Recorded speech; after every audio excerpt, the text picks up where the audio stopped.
Bonjour à tous et bienvenue pour la matinale de CMC Markets.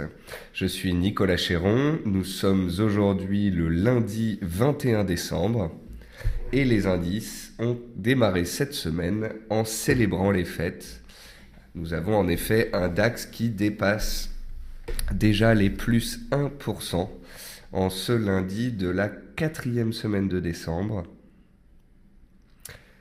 Pour ceux qui auraient suivi, la semaine dernière était donc une semaine statistiquement haussière. Et quelles sont les statistiques de cette semaine dans laquelle nous entrons? Eh bien, ce sont des statistiques beaucoup plus faibles en termes de volatilité, puisque plus nous approchons de Noël, moins il y aura de volume et de volatilité sur les marchés. Mais en tous les cas, c'est une semaine toujours haussière, avec une moyenne sur les 20 dernières années de plus 0,2% de hausse. Donc généralement, voilà, c'est le moyen pour les investisseurs de terminer l'année en beauté. Les indices de terminer un peu plus haut qu'autour du 15 décembre et ainsi pouvoir inscrire de belles performances annuelles. Je vous rappelle que il vaut mieux pour pratiquement l'ensemble des opérateurs que l'on ait ce phénomène du rallye de Noël et que la fin d'année finisse bien. Puisque la plupart des opérateurs sont longs sur le marché action, profitent de la hausse, profitent des performances et de la remontée de certains titres en fin d'année. Donc tout va bien dans le meilleur des mondes. Voilà, donc nous sommes le 21 décembre, les indices continuent de monter, on est aujourd'hui lundi. Lundi, mardi, mercredi, on devrait avoir des échanges, des volumes, de la volatilité. Ça devrait se tasser gentiment, progressivement jusque mercredi soir, puis jeudi, il se passera pratiquement rien. Et ensuite, on se retrouvera la semaine suivante. J'en profite pour saluer tout le monde. Bonjour Catherine, bonjour Jean-Jacques, bonjour Christophe. En même temps, j'affiche l'avertissement pour les risques. Bonjour Jérôme, bonjour André, bonjour au deuxième Christophe, bonjour Guy. Bonjour à tous et donc bienvenue pour cette émission. Alors, comme d'habitude, dans cette émission matinale donc de 10h du matin, nous allons voir ensemble quelques news, résultats d'entreprise, les dernières annonces, le calendrier économique, et puis nous allons passer en revue quelques actifs sur la plateforme. Alors, au niveau des news, donc le rallye de Noël pourrait continuer cette semaine d'un point de vue statistique. La semaine dernière, c'était une semaine avec une moyenne haussière de 1,8% sur le CAC. On a fini autour de 1%. Donc on peut dire que l'effet rallye de Noël nous a soutenus, mais le CAC est resté lourd.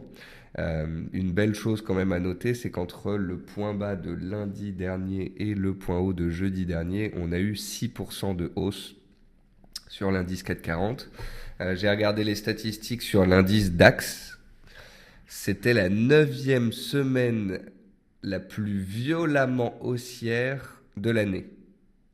Ça veut dire qu'on était dans les 20% des semaines les plus bullish qui soient de toute l'année 2015 la semaine dernière. Voilà. Donc je sais que j'ai un peu bassiné tout le monde avec tout ça. J'ai dit les 2 premières semaines de décembre sont baissières. Statistiquement, la 3e est haussière. On devrait donc avoir une semaine haussière la 3e. Elle a été haussière, elle a été historiquement violente. On était dans les 20% les plus haussières des séquences de l'année. On a fini en hausse. Bon, ça n'a pas fini en hausse de très fort puisque c'est retombé un peu en fin de semaine. Sauf que vous voyez quoi ce matin?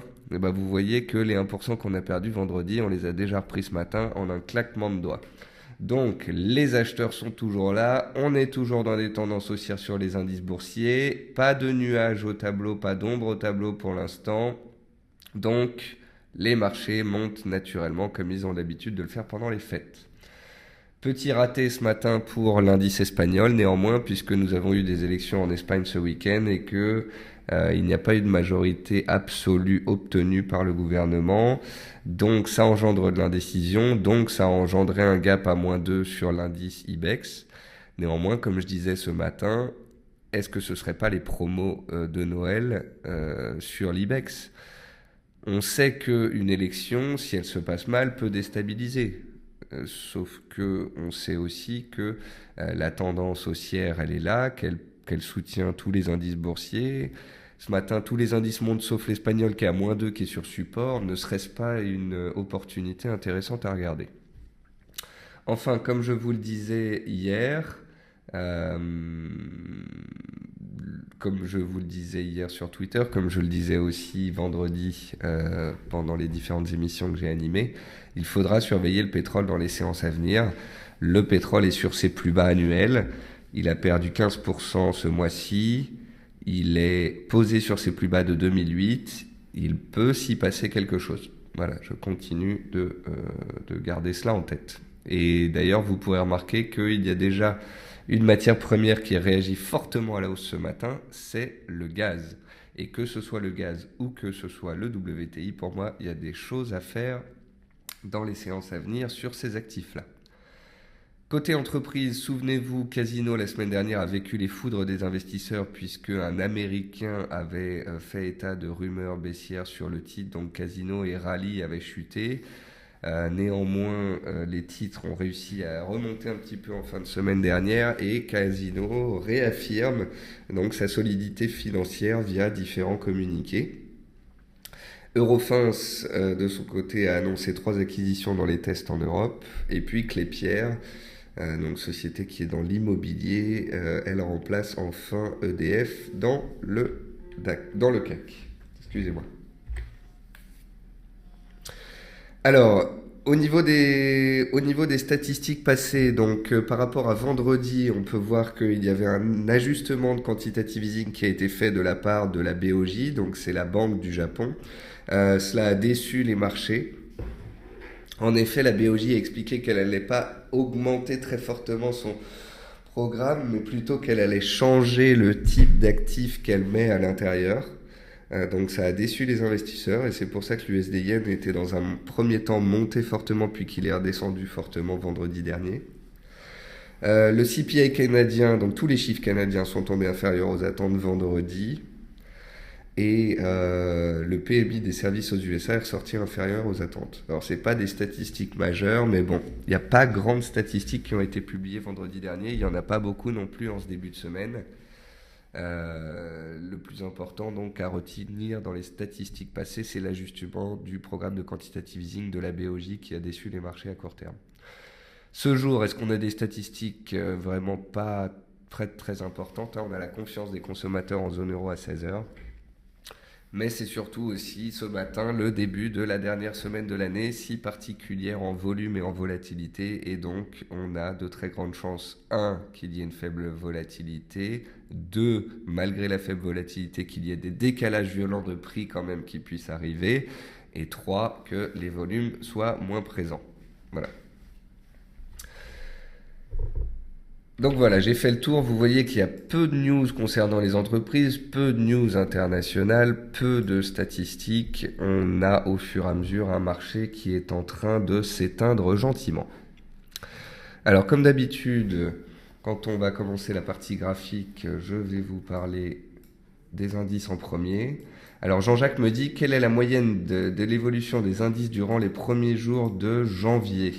Je ne connais pas le chiffre exact statistique, Jean-Jacques, mais je sais que, donc on va les chercher, comme ça on pourra en discuter, mais je sais qu'il y a une statistique qui veut que si les premières séances de l'année sont haussières, alors le mois de janvier sera haussier, et inversement, si elles sont baissières, le mois de janvier sera baissier. Donc ça, c'est à surveiller.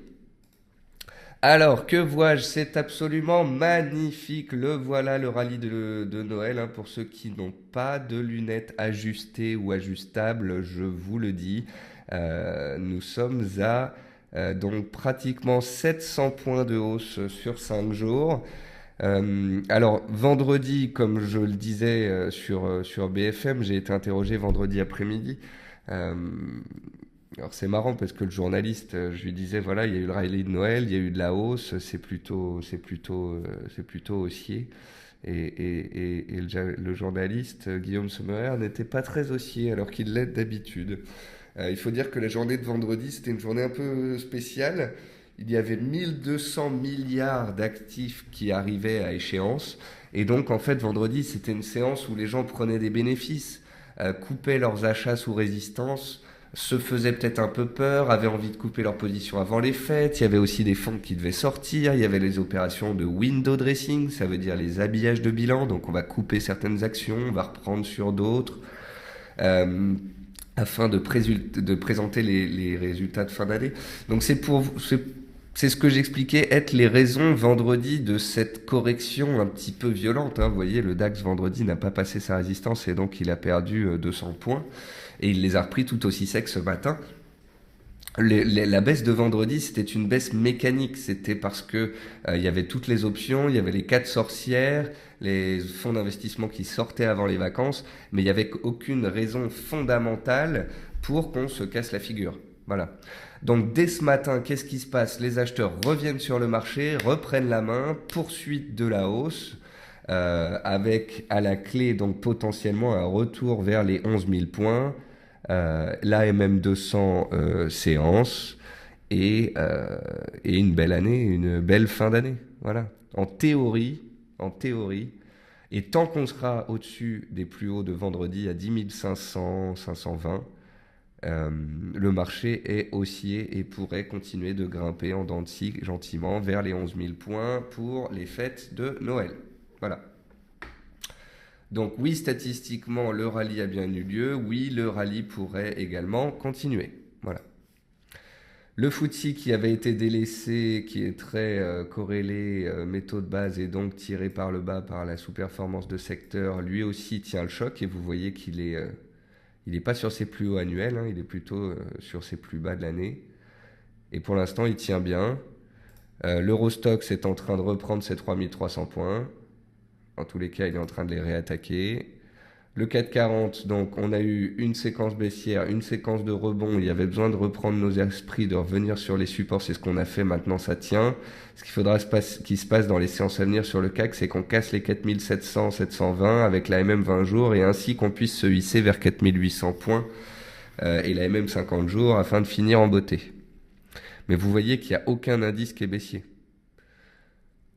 L'Inde, je regarde pratiquement jamais l'Inde. Le problème de l'Inde, si vous voulez, c'est que ça monte depuis 10 ans et que le timing pour acheter de l'Inde, c'est pas évident. Mais on voit bien que l'Inde donc a réagi et pas n'importe où.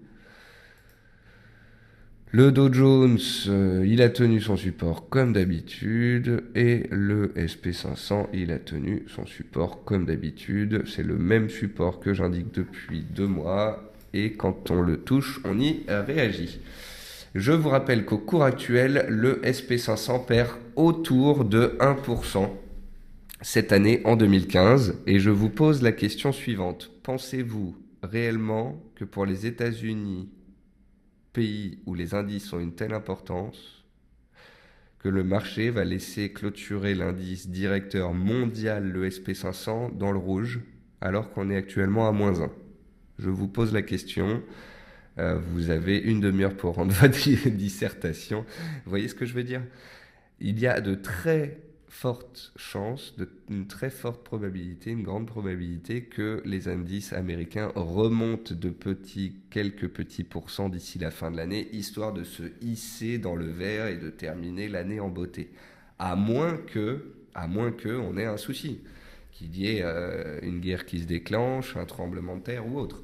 Mais statistiquement parlant, psychologiquement parlant, habituellement, voilà, les Américains, c'est les plus forts, c'est les indices qui tiennent. Donc, il y a quand même de grandes chances qu'on remonte un peu plus haut.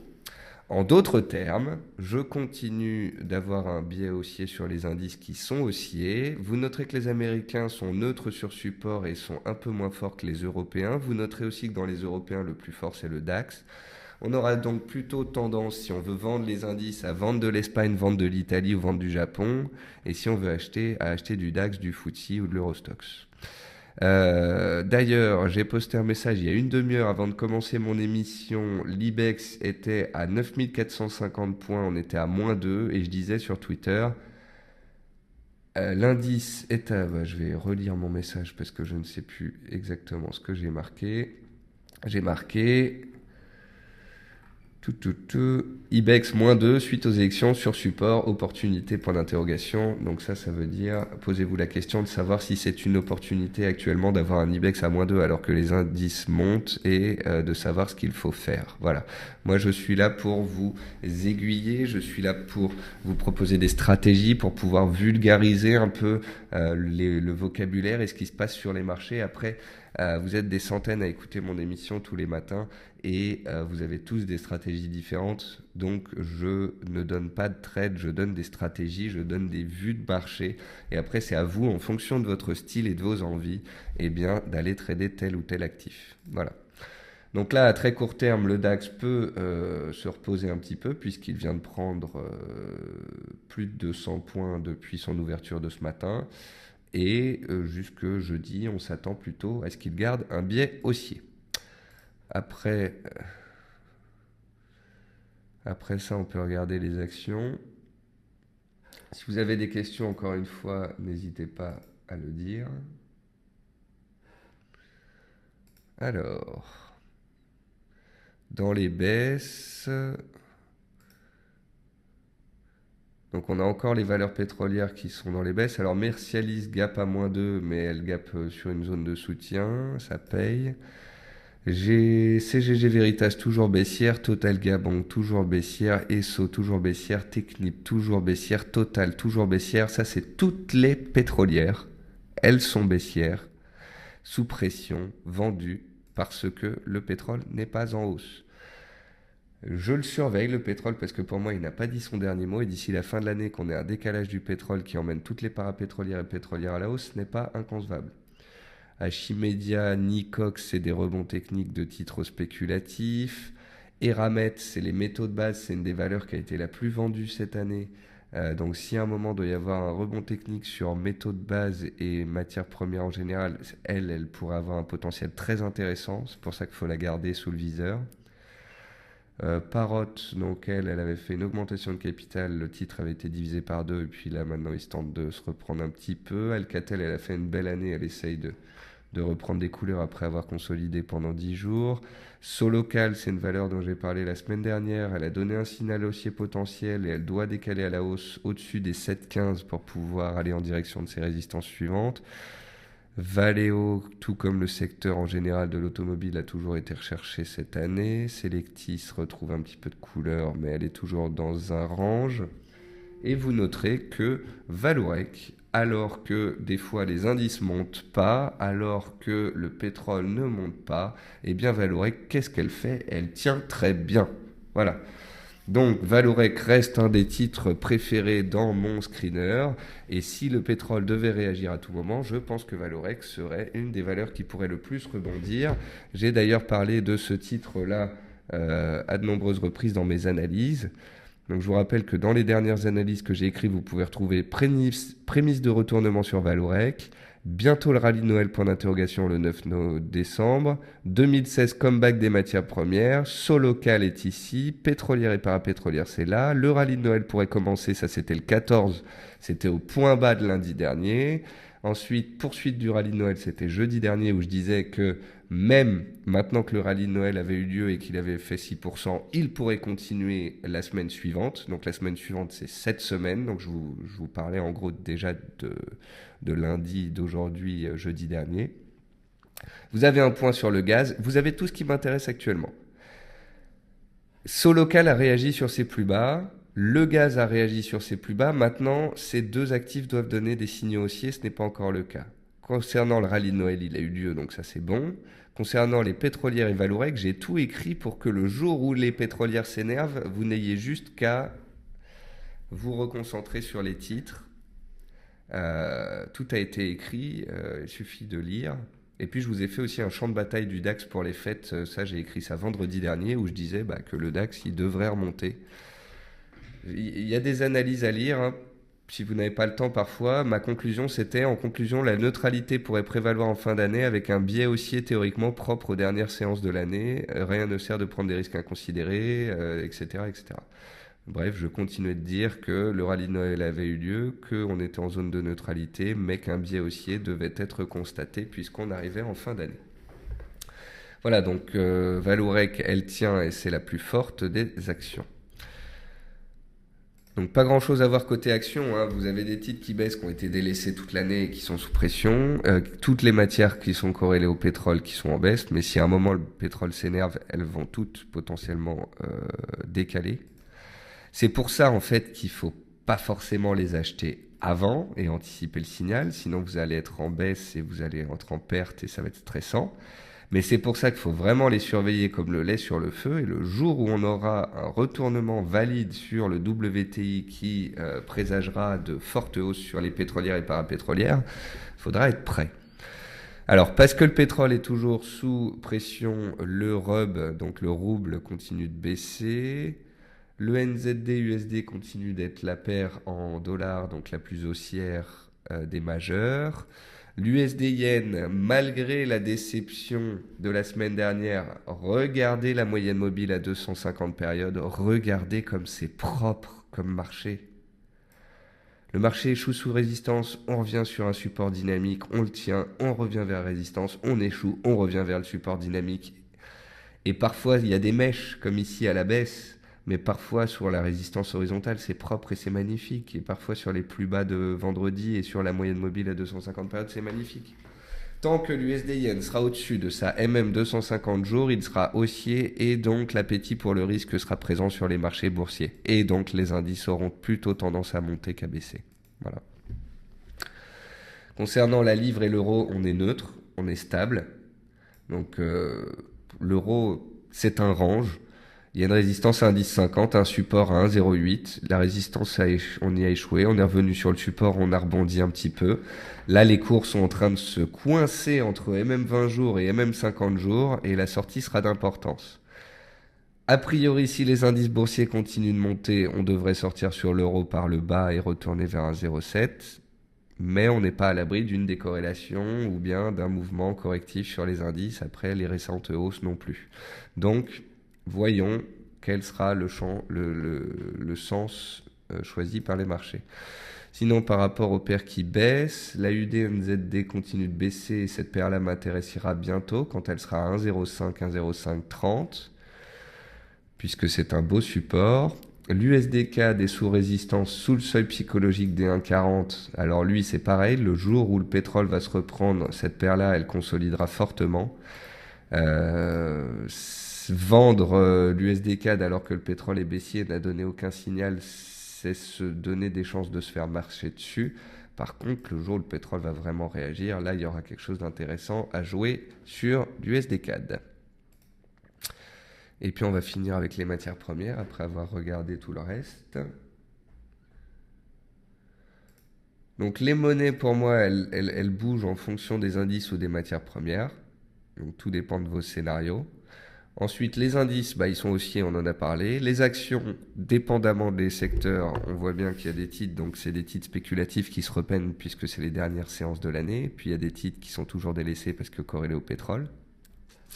Et sur les matières premières, il y a bien une matière première aujourd'hui qui réagit très fortement, c'est le gaz. Je vous ai lancé une alerte sur le gaz vendredi. Et jeudi dernier, mais vendredi, oui. J'ai marqué alerte sur le gaz, retournement potentiel majeur en cours. Ça y est. Donc là, ce qui s'est passé sur le gaz, c'est qu'on est sorti par le bas d'un canal baissier. Donc c'est ce qu'on appelle un excès baissier. On a touché presque un support. On a frôlé un support à 1,64. C'est le support des 1999. Et on a repris 8% en un claquement de doigts. Ça veut dire quoi? Ça veut dire qu'on vient de toucher du tangible, ça veut dire que les vendeurs en ont marre, ça veut dire que les acheteurs spéculatifs deviennent peut-être potentiellement plus forts à court terme.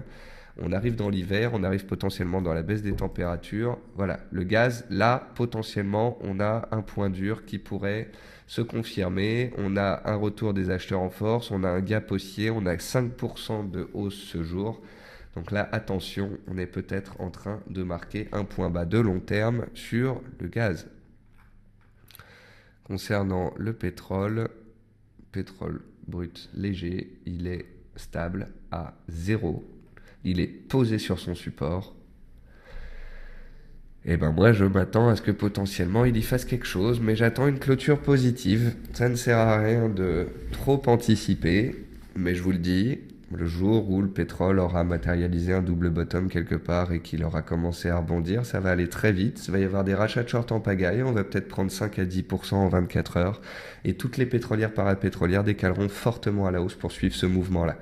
Et d'après moi, après les mouvements que nous avons eus sur les monnaies au début du mois, puis sur les indices lors de la troisième semaine, la prochaine opportunité, le prochain décalage de marché, ce sera le pétrole.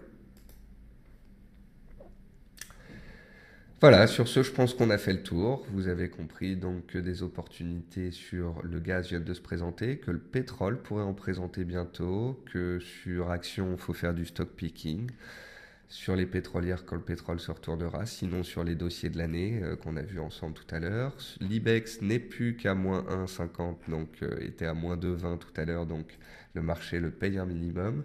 Quant au DAX, le DAX est haussier dans le sens du rallye de Noël et il vous souhaite de bonnes fêtes.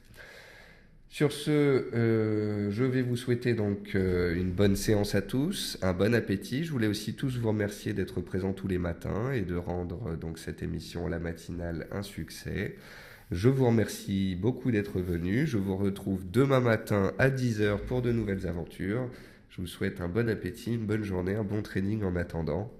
Et puis, si vous avez des actifs dont vous voulez que je vous parle, si vous avez des questions, n'hésitez pas à les noter pour demain. Voilà. Je vous dis à tous bonne journée, à demain et bon trading.